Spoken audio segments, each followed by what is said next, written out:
गडकरी साहेबांचे मनपूर्वक आभार मानते की गडकरी साहेबांकडे जेव्हा जेव्हा कार्यक्रमाच्या निमित्ताने आम्ही जातो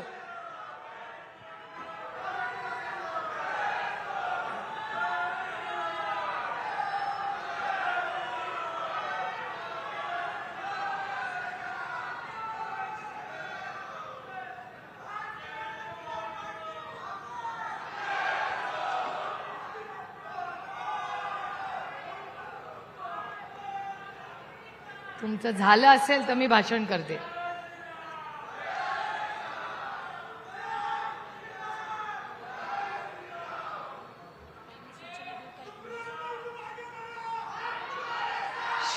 stop stop stop stop stop.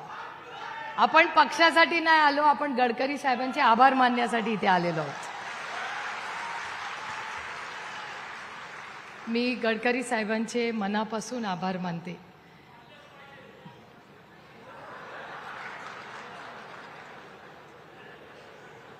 मी उत्तर देऊ शकते पण मी देणार नाही। आज आपण सगळेच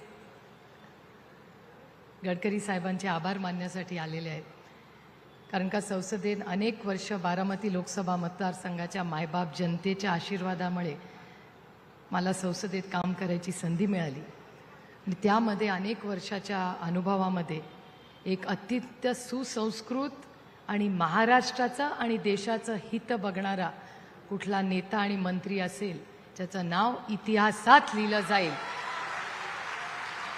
म्हणजे माननीय गडकरी साहेब आहेत। गडकरी साहेबांकडे कधीही काम घेऊन गेलं तर गडकरी साहेब कधीही पक्ष बघत नाहीत, ते काम बघतात।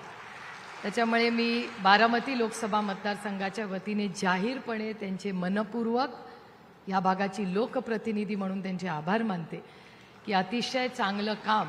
आणि गडकरी साहेबांचं काम फक्त चांगलं नसतं, कामाचा दर्जाही चांगला असतो।